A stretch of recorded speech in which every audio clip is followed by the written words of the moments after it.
Hi friends, எப்படி இருக்கிறீங்க? நான் நல்லா இருக்கேன். நீங்கள் நல்லா இருப்பீங்கன்னு நான் நினைக்கிறேன்.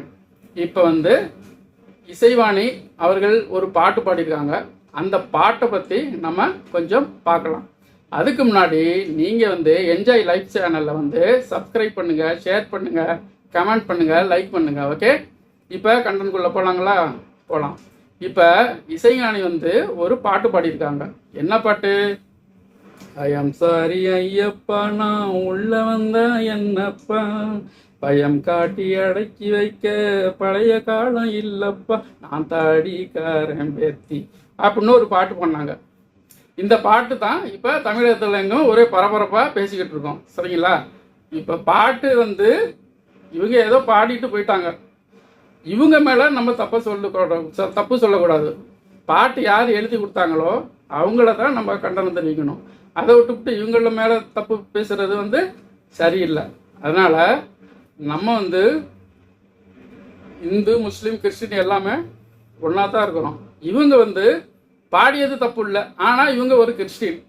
இந்த கிறிஸ்டின்காரங்க இந்து மதத்தை பற்றி இப்படி ஐயப்பா பாட்டு பாடணும்னு அவசியம் இல்லை. எதுக்காக இவங்க பேசுகிறாங்க? பெண்கள் எல்லாம் போகக்கூடாதுன்னு சொல்லியிருக்கிறாங்க. ஏன் சொன்னாங்க? ஐயப்பன் கோயில் எங்கள் தமிழகத்தில் இல்லை, கேரளத்தில் இருக்குதுன்னு எல்லாத்துக்குமே தெரியும். அவங்க அந்த காலத்தில் 100 ஆண்டு, 150 ஆண்டுகளுக்கு முன்னாடியிலேருந்தே அங்கே போயிட்டுருக்காங்க. அது அடர்ந்த காடு.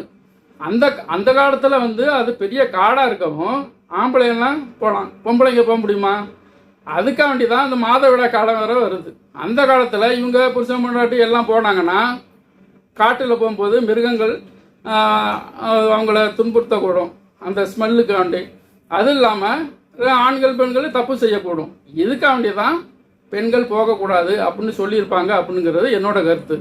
சரிங்களா? இப்போ போகிறாங்க பொம்பளைங்க போகிறாங்கன்னாக்கா குழந்தைங்க 50 வயசுக்கு மேலே உள்ளவங்க அவங்க போகிறாங்க. போகணுன்னு சொல்லலையே. எதுக்காண்டினா இதுக்கு தான் அவங்க போகக்கூடாதுன்னு சொல்லியிருப்பாங்க. ஏதோ தப்பு நடக்கும் அப்படிங்கிறதுக்கு தான் அந்த காலத்தில் போகக்கூடாதுன்னு சொல்லியிருக்கிறாங்க. அதனால் இவங்க கிறிஸ்டின் நம்மள்ட பற்றி பேசணும்னு அவங்க இதை எதுக்கு இப்படி தப்பாக அவங்க பாட்டு எழுதணும்? அவசியம் இல்லைல்ல.